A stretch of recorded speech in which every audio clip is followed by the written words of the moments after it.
নমস্কাৰ আপোনালোক সকলোকে পুনৰবাৰ স্বাগতম জনাই মজিদ বন্ধুসকল পলকতে চাওক আজি 9টা গুৰুত্বপূৰ্ণ খবৰ। প্ৰথমটো খবৰ, সাৱধান ৰাজ্যবাসী, পুনৰ ভয়ংকৰ গতিত আহি আছে সাগৰীয় ঘূৰ্ণীবতাহ। সাগৰীয় ঘূৰ্ণীবতাহ ৰেমালক লৈ এইবাৰ অসমত জাৰি কৰা হৈছে হাই এলাৰ্ট। 144 ধাৰা জাৰি কৰিছে প্ৰশাসনে। প্ৰতি ঘণ্টাত 134 কিলোমিটাৰ বেগেৰে আহি আছে কাল ঘূৰ্ণীবতাহ ৰেমাল। অসমৰ কোন কোন জিলাত ৰেড এলাৰ্ট জাৰি কৰিলে বতৰ বিজ্ঞান কেন্দ্ৰই চাওঁ আহক। ৰাজ্যত আহি আছে ধাৰাসাৰ বৰষুণ, প্ৰচণ্ড ধুমুহা, বজ্ৰপাত। উৎকট গৰমৰ পৰা সকাহ পাব ৰাজ্যবাসীয়ে। ৰাজ্যৰ কিছু কিছু প্ৰান্তত আজিৰ পৰা আৰম্ভ হ'ব প্ৰচণ্ড ধুমুহা, বৰষুণ, বজ্ৰপাত। আৰু অনাগত 5 দিনলৈ ৰাজ্যত প্ৰবলতকৈ প্ৰবল বৰষুণ হোৱাৰ সম্ভাৱনা আছে। বে অফ বেংগল সাগৰ পৃষ্ঠত উৎপত্তি হৈছে ঘূৰ্ণীবতাহ।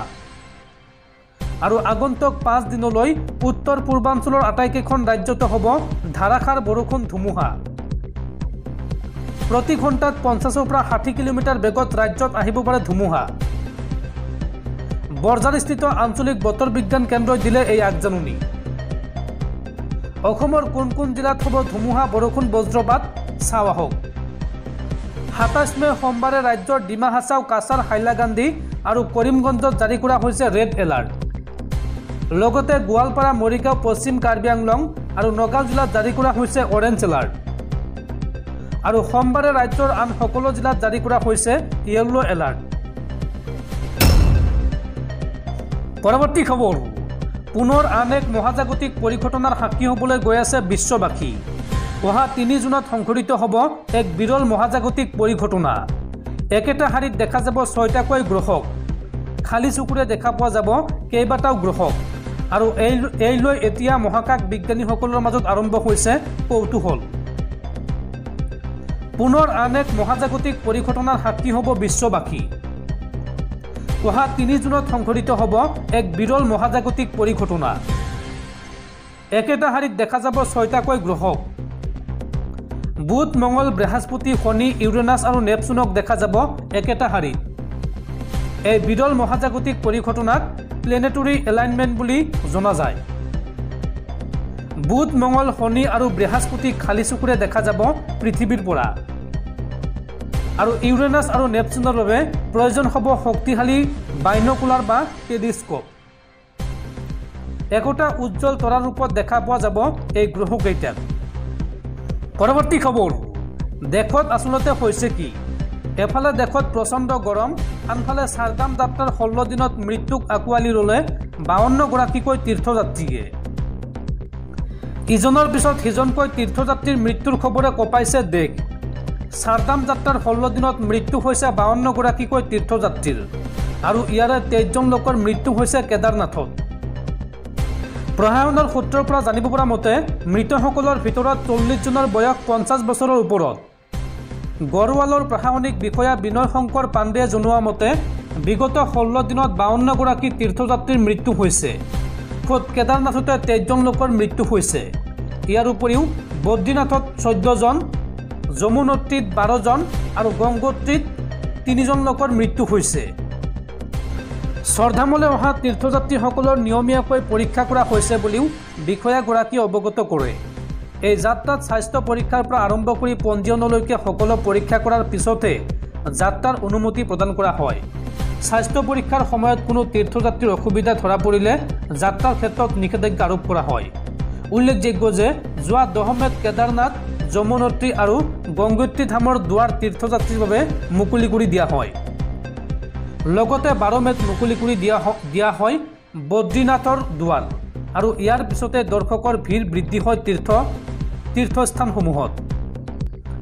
বন্ধুসকল, তাৰপিছত 4 নম্বৰ খবৰটো জনোৱাৰ আগতে আপোনালৈ এটা সৰু ৰিকুৱেষ্ট, যদি তেওঁলোকে এইটো ভিডিঅ'ত লাইক কৰা নাই তেন্তে প্লিজ এটা লাইক কৰি দিয়ক।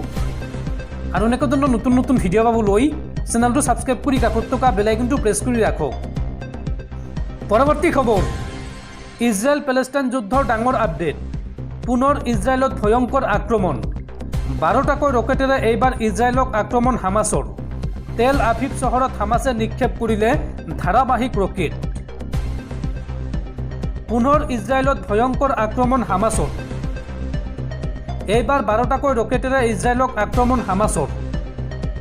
তেল আভিভ চহৰত ইৰাণে নিক্ষেপ কৰিছে ধাৰাবাহিক ৰকেট। গাজাৰ পৰা ৰকেট নিক্ষেপ কৰিছে তেল আভিভলৈ। হামাছৰ সহস্ৰ সংগঠন অল কাছাম ব্ৰিগেডৰ এই আক্ৰমণ। আৰু সাময়িক বিৰতিৰ পিছত এই আক্ৰমণ হামাছৰ। পৰৱৰ্তী খবৰ, এইবাৰ ইউটিউবাৰ ধ্ৰুৱ ৰাঠিৰ বিৰুদ্ধে ভয়ংকৰ অভিযোগ উত্থাপন কৰিছে আপৰ সাংসদ ছাতি মালিৱালে। ধৰ্ষণ আৰু হত্যাৰ ভাবুকি লাভ কৰাৰ অভিযোগ উত্থাপন কৰিছে সাংসদ ছাতি মালিৱালে। এইবাৰ ছাতি মালিৱালৰ নিৰ্যাতনৰ অভিযোগত নাম সাঙুৰ খাইছে ইউটিউবাৰ ধ্ৰুৱ ৰাঠিৰ। উল্লেখযোগ্য যে কিছুদিন পূৰ্বে আম আদমি পাৰ্টিৰ মুৰব্বী অৰবিন্দ কেজৰিৱালৰ ব্যক্তিগত সচিবে শাৰীৰিক নিৰ্যাতন চলোৱাৰ অভিযোগ উত্থাপন কৰিছিল ছাতি মালিৱালে। আম আদমি পাৰ্টিৰ বিৰুদ্ধে এই অভিযোগ উত্থাপন কৰাৰ পিছতে বিভিন্ন মহলৰ সমালোচনা আৰু আক্ৰমণৰ বলি হৈছে ছাতি মালিৱাল। ইয়াৰ সমান্তৰালকৈ ছাতিয়ে এই হাৰাশাস্তিৰ বাবে ইউটিউবাৰ ধ্ৰুৱ ৰাঠিক দোষাৰোপ কৰিছে। ধ্ৰুৱ ৰাঠিৰ পক্ষপাত দুষ্ট ভিডিঅ'ৰ পিছতহে তেওঁ ভাবুকি লাভ কৰা বুলি অভিযোগ উত্থাপন কৰে। এই সন্দৰ্ভত দেওবাৰে একযোগে ছাতিয়ে কয় যে আপৰ নেতাকৰ্মীয়ে মোৰ চৰিত্ৰৰ বিৰুদ্ধে অপপ্ৰচাৰ চলাইছে। এই পৰিস্থিতিত মই ধৰ্ষণ আৰু হত্যাৰ ভাবুকি পাইছোঁ। ইউটিউবাৰ ধ্ৰুৱ ৰাঠিৰ পক্ষপাতিত্বমূলক ভিডিঅ'ৰ পিছত এই হাৰাশাস্তি বৃদ্ধি পাইছে। ইয়াৰ লগতে আপৰ শীৰ্ষ নেতৃত্বই ছাতিৰ অভিযোগ প্ৰত্যাহাৰ কৰিবলৈ হেঁচা প্ৰয়োগ কৰা বুলিও দাবী কৰে ছাতিয়ে। ছাতিয়ে কয় যে 2024 চনৰ লোকসভা নিৰ্বাচনৰ গুপ্ত নায়ক হৈ পৰিছে ধ্ৰুৱ ৰাঠি। মুক্ত সাংবাদিক বুলি দাবী কৰা কোনোবাই আপৰ মুখপাত্ৰৰ দৰে মোৰ ওপৰত অভিযোগ উত্থাপন কৰাটো লজ্জাজনক। ধ্ৰুৱ ৰাঠিয়ে মোৰ বিৰুদ্ধে ভিডিঅ' প্ৰস্তুত কৰাৰ বাবেই মোলৈ চৰম হাৰাশাস্তি আৰু ভাবুকিমূলক ফোন আহি আছে। উল্লেখ কৰা প্ৰয়োজন যে বিগত 13 মে'ত দিল্লীৰ মুখ্যমন্ত্ৰী অৰবিন্দ কেজৰিৱালক তেওঁৰ বাসগৃহত সাক্ষাৎ কৰিবলৈ গৈছিল ছাতিয়ে। অভিযোগ অনুসৰি তাত তেওঁক আক্ৰমণ কৰিছিল অৰবিন্দ কেজৰিৱালৰ ব্যক্তিগত সচিব বৈভৱ কুমাৰে। আৰু ইতিমধ্যে দিল্লী আৰক্ষীয়ে গ্ৰেপ্তাৰ কৰিছে বৈভৱ কুমাৰক। অৰবিন্দ কেজৰিৱাল আনকি কেজৰিৱালৰ পিতৃ মাতৃকো এই ঘটনাত জেৰা কৰা হৈছে। ইফালে আপে দাবী কৰিছে যে ঘৰৰ শত্ৰু ছাতিয়ে বিজেপিৰ এজেণ্ট হিচাপে কাম কৰি আছে, সেয়েহে আপৰ বিৰুদ্ধে ষড়যন্ত্ৰ চলাইছে। পৰৱৰ্তী খবৰ, গৃহকন্দলত জৰ্জৰিত ৰাজ্যিক বিজেপি। আৰু ৰাজ্যিক বিজেপিৰ গৃহকন্দলক লৈ এইবাৰ মুখ খুলিছে সভাপতি ভৱেশ কলিতাই। ভৱেশ কলিতাৰ মন্তব্য, দলৰ অনুশাসন ভংগকাৰীসকলক ৰেহাই দিয়া নহ'ব। ৰাজ্যিক বিজেপিৰ শেহতীয়া গৃহকন্দলক লৈ মুখ খুলিছে ৰাজ্যিক সভাপতি ভৱেশ কলিতাই। বিজেপিৰ লক্ষ্মণ ৰেখা পাৰ নকৰিব। দলীয় সতীৰ্থক এই সকিয়নি ভৱেশ কলিতাৰ। উপসভাপতি জয়ন্ত দাসৰ কাণ্ডক লৈ অসন্তুষ্ট বিজেপিৰ ৰাজ্যিক সভাপতি। 4 জুনৰ পিছতে বিজেপিৰ অনুশাসন সমিতিৰ বৈঠক অনুষ্ঠিত হ'ব। দেশত সাধাৰণ নিৰ্বাচন চলি থকাৰ সময়তে ৰাজ্যিক বিজেপিক জোকাৰি গৈছিল কেইবাখনো পত্ৰ বোমাই।